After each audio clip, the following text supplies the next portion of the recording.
Friends, today we will discuss the concept of political participation जो कि हमें elections के थ्रू देखने को मिलती है।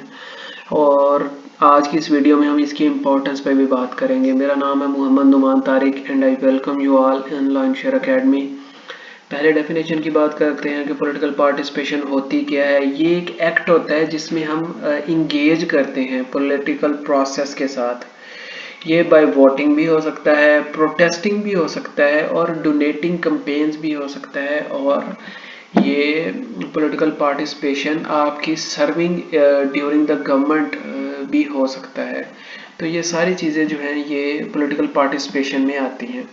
अब इससे होता क्या है, अगर आप पॉलिटिकली पार्टिसिपेशन करते हैं तो फिर आपकी जो सोसाइटी है, आपका जो कल्चर है, आपकी जो कम्युनिटी है, उसके अंदर डेमोक्रेसी प्रमोट होती है और आपके जो सिटीजन्स हैं उनको वॉइस मिलती है, उनको आवाज़ मिलती है। वो सही गलत जो है उस पर अपनी आवाज़ जो है वो उठा सकते हैं। फिर इससे जो रिप्रेजेंटेशन है उसका लेवल इंक्रीज होता है। ज़्यादा से ज़्यादा लोगों की पार्टिसिपेशन हमें देखने को मिलती है, ज़्यादा से ज़्यादा लोग गवर्नमेंट के साथ इन्वॉल्व होते हैं अगर आप पॉलिटिकली एक्टिव हों तो। फिर इनकरेजेस सिविक इंगेजमेंट। इसकी जब आप पॉलिटिकली एम्बेड होते हैं, इंगेज करते हैं सोसाइटी के साथ, तो आपको सेंस ऑफ रिस्पॉन्सिबिलिटी का अदराक होता है। आपको रियलाइज़ होता है कि आप एक सोसाइटी से बिलोंग करते हैं और उस सोसाइटी की डेवलपमेंट जो है उसमें आपका भी हाथ है। तो पॉलिटिकली पार्टिसिपेशन का एक फ़ायदा हमें यहाँ भी नज़र आता है। फिर फोस्टर्स अकाउंटेबिलिटी।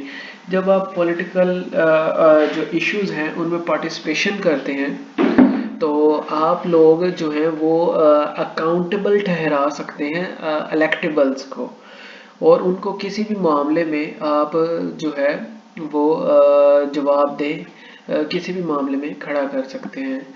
फिर जो पॉलिसी चेंज है वो भी उसके लिए भी पॉलिटिकली एक्टिव होना, उस सोसाइटी का, उस कम्युनिटी का और उस किसी भी ग्रुप ऑफ पीपल का एक्टिव होना बहुत ज़रूरी है, ताकि जो पॉलिसी मेकर्स हैं उन पे आप जो है अपना प्रेशर कर सकें और उन पे वो पॉलिसीज़, अगर उनकी पॉलिसी किसी आइडियल और अच्छे रास्ते से हट के है तो उन्हें उसके आप उनके साथ इंगेज करके उन्हें एक्चुअल पॉलिसी पे भी ला सकते हैं और उनकी कोर्स करेक्शन भी कर सकते हैं।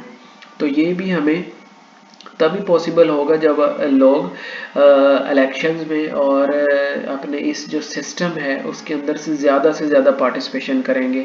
इसकी हमें बहुत ज़बरदस्त एग्जांपल जो है वो यूएसए में देखने को मिलती है। ऑल दो तमाम जो वेस्टर्न कंट्रीज़ हैं जो कि ब्लेस्ड हैं करप्शन जैसी और दूसरी जो ईवल्स हैं उनसे, तो वहाँ पे हमें पॉलिटिकल पार्टिसिपेशन बहुत ज़्यादा देखने को मिलती है। अमेरिका में इलेक्शंस ही हो रहे होते हैं, आप कोई भी टाइम ले लें, उनमें हर 2 साल बाद इलेक्शन जो है वो हाउस ऑफ कॉमन्स का होता है। फिर जो हाउस ऑफ कॉमन्स नहीं, सॉरी, कांग्रेस के इलेक्शंस होते हैं। इसी तरह हाउस ऑफ कॉमन्स में यूके में भी इलेक्शंस हमें बार बार देखने को मिलती हैं और लोग अपनी जो कॉन्स्टिट्यूंसीज हैं उनके साथ इंगेज करते हैं, उनके साथ जुड़े रहते हैं।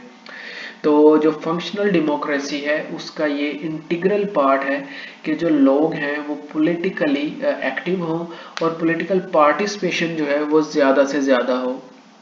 तो अगर आप इसके बारे में मज़ीद डिटेल से पढ़ना चाहते हैं तो आप लॉन्चर एकेडमी के ब्लॉग पे जाके मज़ीद तफसील से इसके बारे में पढ़ सकते हैं, जिसका लिंक आपको डिस्क्रिप्शन में मिल जाएगा।